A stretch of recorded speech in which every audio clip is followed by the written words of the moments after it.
Hey guys, Craig Sullivan here from Student House Gillingham. I hope you're well. Today we are going to be talking about our 10 most common tenancy deposit eaters. So that's right, after you watch this video, hopefully you can address it and you'll get your deposits back in full at the end of the tenancy.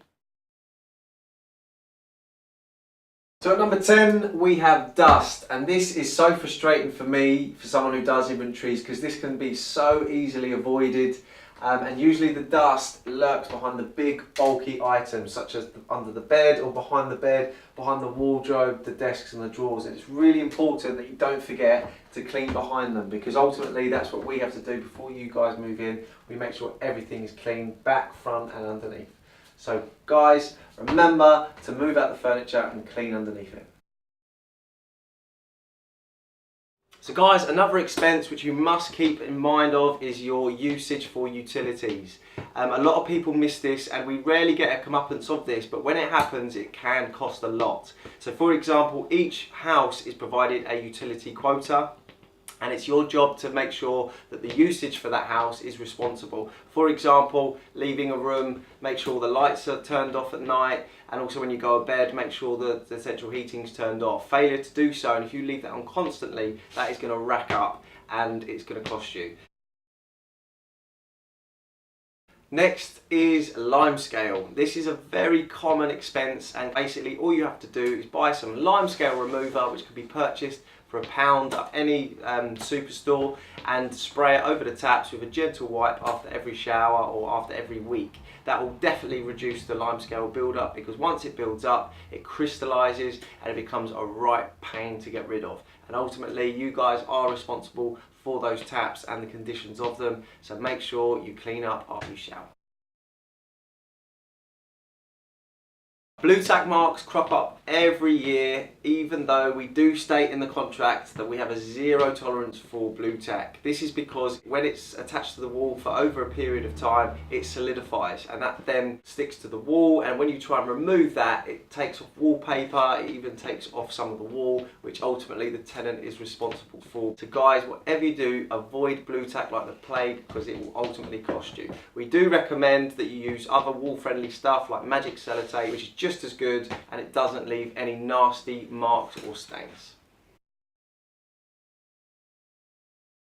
As I'm sure you know, we have a zero tolerance for smoking on any of our student properties, and if there are any signs such as smells or nicotine stains, then you will be charged for rectifying them. So please avoid it at all costs, and if you are going to smoke, please take your cigarette outside, smoke it and put the fag butt somewhere safe and dispose of it properly, otherwise you will be charged.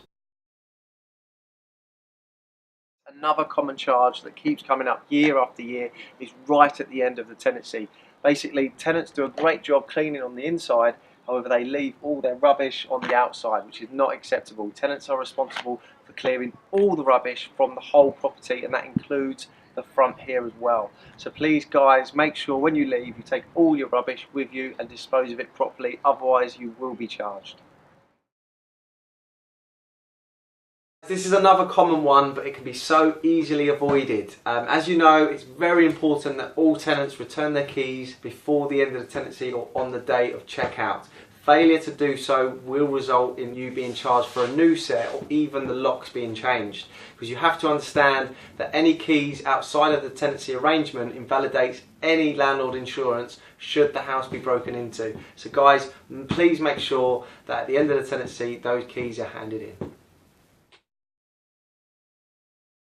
A massive deposit eater is to do with damaging carpets. You can see here this tenant has left multiple burn marks, I think by a cigarette, which is going to cost him dearly. With carpets, you've got to understand that you need to remove all the bedroom furniture, and if you've got big bulky beds like this or bulky drawers, that is going to add to the cost, because someone's got to come in and remove them. Then once all the furniture's out, you've got to lay a brand new carpet and then move the furniture back in, again adding to the cost. So guys, please make sure you do not smoke in any of the properties and look after your carpets. So guys, this is a big one. This keeps reoccurring and it's easily avoidable.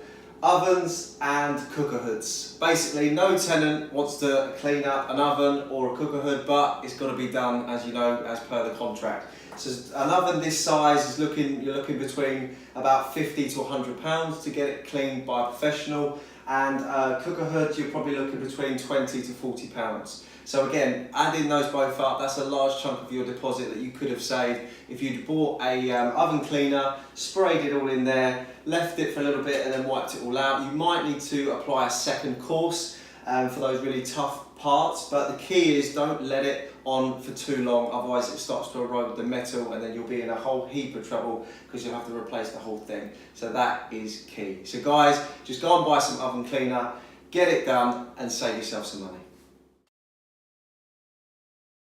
So guys, this is a massive deposit eater if it goes wrong. As you may know, mattresses are not cheap. They range anywhere from £200 all the way up to about £500. So depending on the size and the spec. So protecting these at all times is absolutely crucial. If you check in with us as a company, we provide all tenants with waterproof mattress protectors, and we also bake it into the contract that they must be worn at all times so that something like this will never happen. So guys, if you are checking in with us, please make sure you read the terms and conditions. Please make sure you use your waterproof mattress protector, and that way your deposit is going to be completely deduction free from something like this. So guys, those are our top 10 deposit eaters. I really hope you found this video useful, and I hope you get all your deposit back at the end of your next tenancy. Feel free to comment, like and share this video, and thanks for watching.